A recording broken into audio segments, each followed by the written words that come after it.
But I think most of us, especially when we come to the level in which we're acknowledging of you, that we all have the urge to improve ourselves. No, they should not improve themselves. Why? Because fear also may improve, misery also may improve. It's happening to a lot of people. See, why did we invent this idea of education? 20-25 years of investment of life. Nearly 1/3 of effective human life is invested in school and college for most people. So tell me, are educated people more joyful and fantastic compared to uneducated people? No, but that's not the only way to improve yourself. I don't only look at that in improving yourself, that's just… No, I'm saying that was the idea behind it, isn't it? I don't know. I mean, it's talking about it from far from a human perspective to reach your highest potential until you manufacture, you don't even exist anymore. No, I'm saying improvement as an idea is not a good idea. What you need is realization, that you realize what is the nature of your existence. From that, you do whatever. If it's a physical activity, you can improve. You can improve how you're doing something in the world, but you cannot improve this one. It's a fake thing. If you realize everything is settled, otherwise anyway it's a struggle. When situations are good, you pretend that you're improved. When situations turn against you, you will see who is who.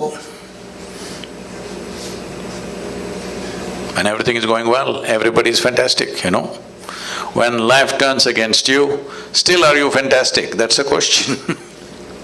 I don't know, I think most people take life as it comes. From my experience, I never thought any good would ever happen to me. Just from being brought up in my environment, in my neighborhood, that you always saw bad things, people died, it was just normal seeing people die, seeing prostitutes, just seeing that kind of filth and stuff. It was normal. Matter of fact, it was even honorable because it became so normal. We normalized it. So it's like this. In the yogic culture, we always use lotus flower as a symbolism for human growth and development. Lotus flower grows best wherever filth is really thick.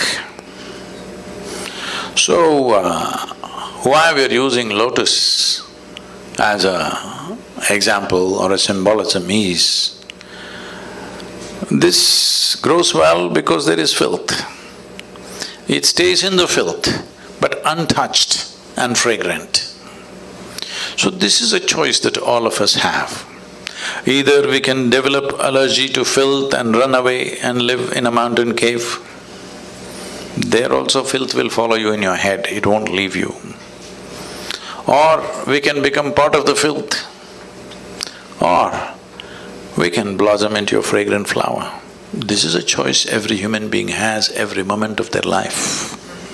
Will they exercise this choice? That is a question mark.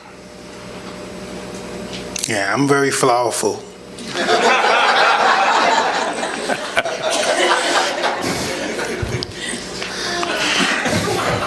Right? Definitely, man. You definitely are. Sadhguru, how does one begin to read the user manual? So, user's manual means there is a systematic way of observing simple things. When I say simple things, it is a fact that what you call as myself right now is largely the physical body. This is an accumulated dimension of who you are. You gathered it over a period of time, isn't it? It's a food that you've eaten, it's just slowly gathered. So this is called as Annamaya Kosha, that means this is a food body. So what kind of food you're putting into your system has a consequence. Well, everybody may grow up like that, but the question is it fulfilling the purpose of being a being, human being, not a human creature?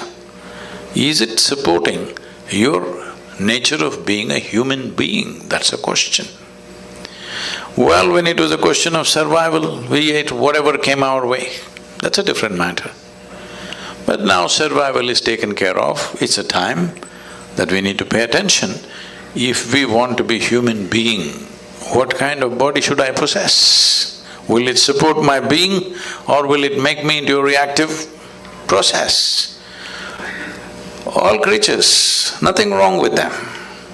You take a tiger or an elephant or a snake, nothing wrong with them, they're perfect creatures. Only thing is limited possibilities, isn't it? Hello? What else is wrong with them? Nothing is wrong with them, they're just fine. It's just that limited possibility. You got promoted to be a human being, this simply means enormous possibilities. If possibilities are not harnessed and explored, you have enormous problems. What you are experiencing as problems are actually possibilities nudging you to explore. When you don't, they will freak you, and they should, because otherwise you may slip back in the evolutionary scale. It can happen to any human being. So, one thing is the physical body. Of course, you have a thought process, you have an emotional structure, or let's say the psychological scape. Mind is not just in one place. Every cell in the body has its own intelligence and memory. Actually, in every cell in your body, there is more memory and more intelligence than your entire brain put together. Even million years ago, how your forefathers were, even their skin tone, your body still remembers, isn't it? So, the amount of memory that is there in every cell in your body is far bigger than what you hold in your mind. Even if it comes to the complexity of what every cell, the activity that it's performing, your brain is nowhere capable of managing that. So, we don't see intelligence or mind as one place, the entire body. So this is a body of intelligence. Because people have gotten trapped in their own thought process, they think intelligence is only here. This entire system is full of intelligence, isn't it? Do you know how to manage your kidneys? I'm asking you. You know. Drink a lot of water. No liquor. That doesn't solve everything. Oh, man. Many water drinkers have died too soon. I'm asking, the complexity of any one organ, are you able to manage consciously? No. It is Why do we believe we can, though? Huh? Why do we believe we can? Because we are full of bullshit. Yeah. We're pretty delusional, pretty much. Yes. Everything that we do not know, we want to believe. We are still not straight enough to come to this place. What I know, I know. What I do not know, I do not know. Whatever I do not know, I believe. Well, you can bull yourself like this for some time. Because, can I tell you a joke? Yeah, please. It's getting too tense here.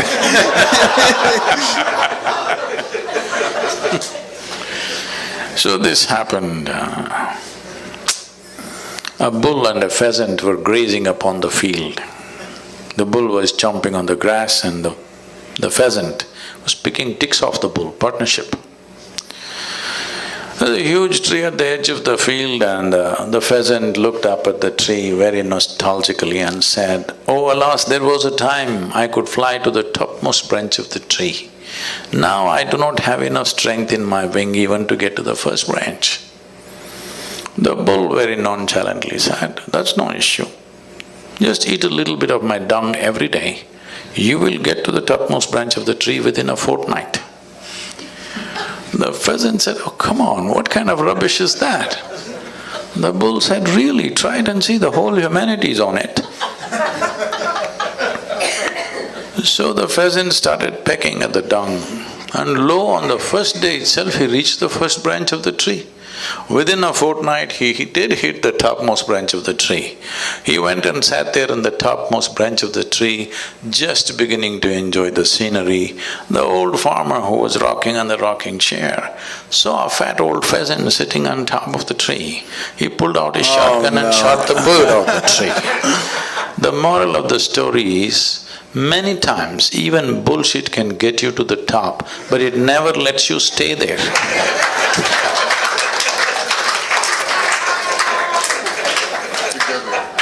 So people are trying to bull themselves into well-being. Somehow tell yourself funny, fanciful things and feel good for some time, but full of fear. So full of fear. The entire humanity is full of fear because they're flying on bullshit. Unfortunately, they create all kinds of authorities which will dish out this bullshit. A time is coming, a very good time is coming, where human intellect has fired in such a way that anything that is not logically correct, most people cannot digest anymore. Slowly we're getting there. So a time is coming when truth will be the only authority. Authority can never be the truth in future. So good times are coming. It's just that we must hurry it up so that it happens in our times. Hey, where are you from? I don't know, but when I come to United States, every time I stand near the immigration lines, they make me stand in a line which says resident alien. Oh, man. No, you told me you're from that town in India, where that far from the Taj Mahal you were telling me earlier? About? Where you from? Oh, the town? India, yeah. Oh, Mysore. Mysuru, it's called today. Yeah? How did you get on your path? I thought I'm in a chair. No.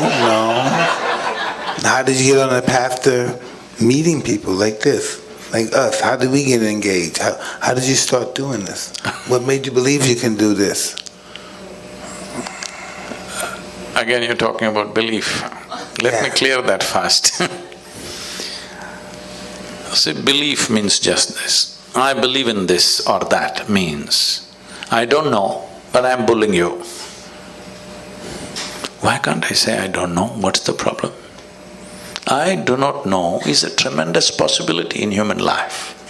If you see I do not know, naturally the longing to know will come, seeking will come, the possibility of knowing will come. Whatever I do not know, I believe. That means you will never know, you will just go on with your own stuff. So this is why believers always need a flock. But the moment you become a seeker, you become alone. Because if you are the only person who believes something on this planet that nobody else believes, you will feel like a bloody fool. You need 25 people around you who believe the same thing. Now you say, hey! All kinds of rubbish. But when once 25 people gather around you and all of you believe the same thing, boo! Confidence without clarity will come. Confidence without clarity is a great disaster that has unfolded upon humanity. It's mainly because of belief systems, mainly because people have become unwilling to see what I do not know, what is the problem? So, in the yogic culture, we evolved a method. We always identify with our ignorance, never with our knowledge. Because in this cosmos, nobody knows where it begins, where it ends. In our perception at least, it's a limitless space. In this space, even if you grant all the libraries on the planet and pour it into your head, still what you know is just a speck in the universe. If you identify with that speck, you will become that speck. Because whatever you identify, you become that, isn't it? But our ignorance is boundless. If you identify with your ignorance, you will become boundless. So, what I am doing is not because of my confidence, because of clarity.